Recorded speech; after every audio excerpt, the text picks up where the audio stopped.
Hello and welcome back to the community. If you're new here, what can you expect? Well, you can expect everything to do with education, lifestyle and finance. In today's video, what I'm going to be showing you is a tutorial of how to open an account with Vanguard.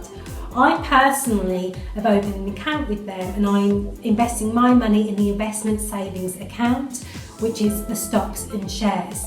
So during this tutorial, what I'm not doing is I'm not telling you to go out there and choose the exact products that I've chosen, but it really is a tutorial on how to do it. I will be showing you the products that I've chosen and I will be showing you in this video the growth that has happened since joining them at the beginning of this month.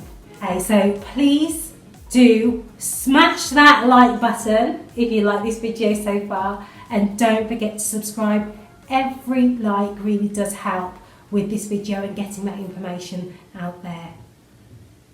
Right, so here is the Vanguard page, and as you can see, it's been around for a long time. So this is one of the reasons why I decided to choose to put my money with Vanguard as well. So it's been in the US for many years, and their offices opened in the UK in 2009.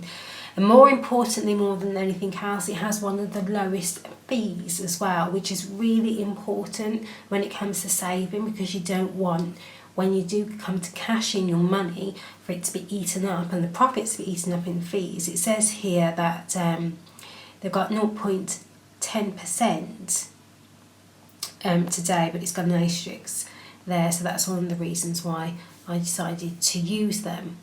Also, it makes investing extremely easy. So they've got funds where I can just put money in, for example, we can just put money in and they're self-managed. So we're not having to pay for somebody to sort of manage that. Here on the list, it's all of their own funds that they have: the life strategy funds, target retirement, index and active funds, ETFs, our accounts, Vanguard ISA, the junior ISA, then you've got the general Vanguard pension, and where you can just transfer as well. So we'll go over to open an account. Right, here we've come to the apply for a new Vanguard account. So it will tell you right here what you'll need. You'll need your national insurance number, debit card details and bank details. You also have to be resident in the UK in order to open an account with Vanguard that's based here in England. We do have a Vanguard in the USA, but that would be a different process, no doubt. So then what you would do is you would click on Start My Application. Here it brings you to a screen of which one you would like to open. So the one that I've been talking about and will continue to talk about is the Vanguard Stocks and Shares ISA. So they have this, and this is the one that I invested in. So you can apply for a flexible stocks and shares ISA or transfer your existing ISA to us. As you can see, they do have other products such as Vanguard Junior ISA, which would be very good if that's what you need, a Vanguard pension, or apply for a pension or transfer your existing pension to them, or Vanguard general account. So then you can click on open an account just there, where it then brings you to this screen here where you have a lot of information, and then you have to read through the T's and C's, so terms and conditions, look at the key features, etc. You're a UK resident, you're not a US tax resident or US citizen, because as I say, they do have a branch over there. You have read the terms and conditions, and then when you've done all that, you can then click on proceed, where it then brings you to this screen, choose investments. So please choose how you would like to invest your ISA and show some funds. So here, this is where we have the different types of ISAs, so investment savings accounts, that are available. You have blended funds, you have the equity funds, fixed income funds, and then cash. When opening up, you do have a choice of whether you put in a lump sum of £500 or a direct debit of £100 each month. I chose to put in a direct debit of £100, and no doubt I will keep topping that up, but those are the two options that you have for joining.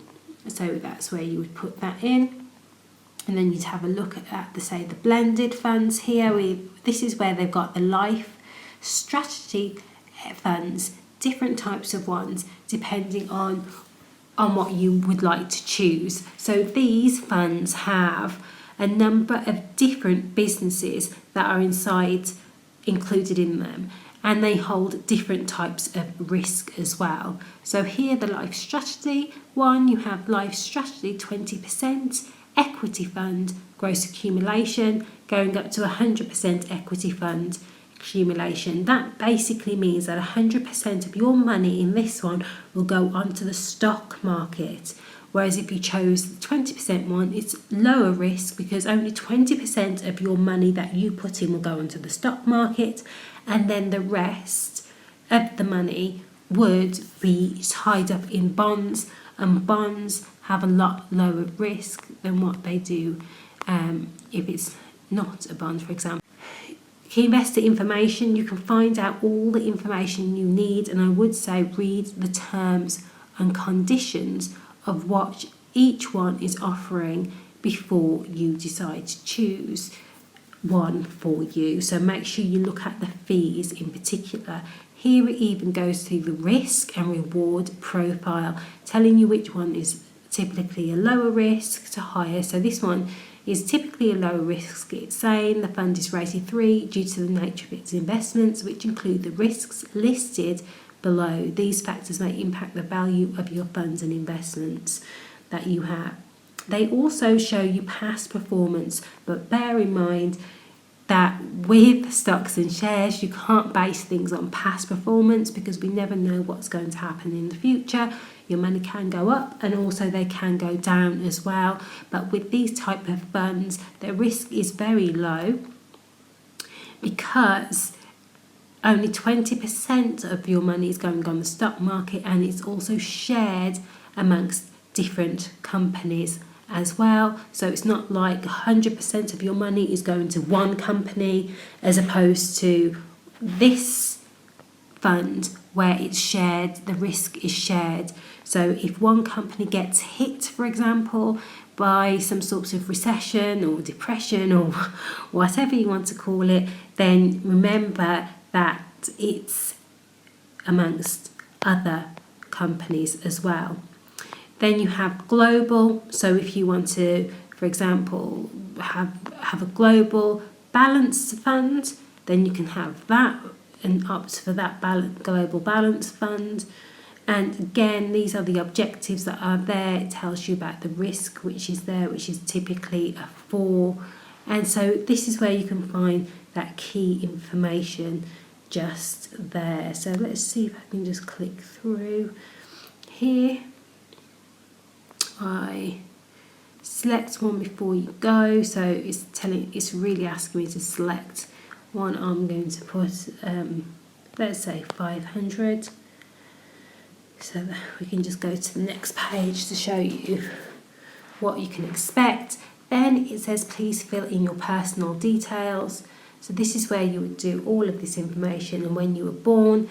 Bear in mind it does help if you are on the electoral roll, because this will check your information for fraud before continuing. As promised, what I'm going to do now is I'm going to show you my account of what I invested. I've invested a very small amount, and I can show you the profits that I have made since investing, and I will be adding more. Okay, so here once you are in, this is exactly what you see. So you'll see this on your screen where you'll have the profile just there, the date,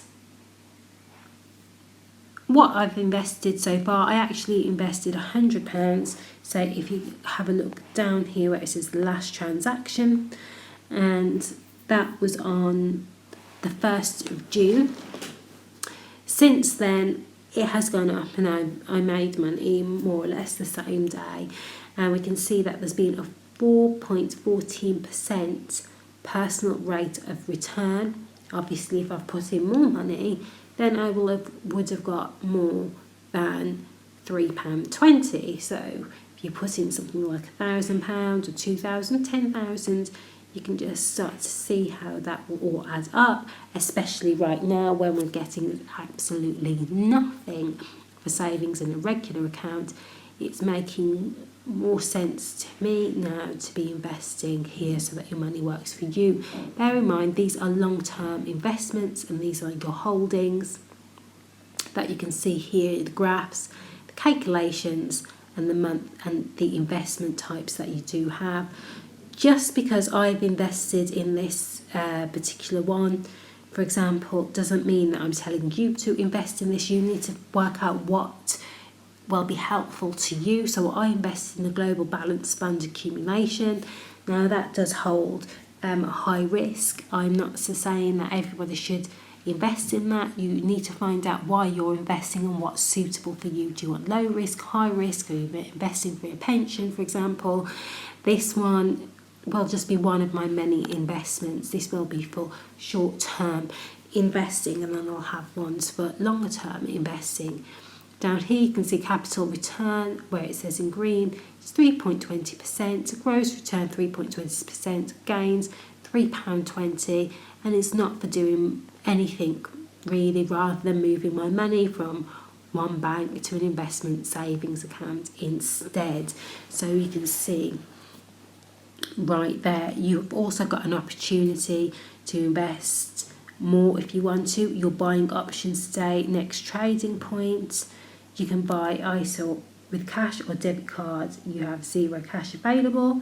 Live EFTs, make a purchase during the market. So you can also purchase live during the market when they are open. So that's really what the account is, and how to buy, how to sell and how to invest. I will do other videos really breaking down what it is that you're buying and what it is that you're investing in. So it's got investing education there, and they have got a telephone number so that you can get in touch with them. I hope you found this information useful.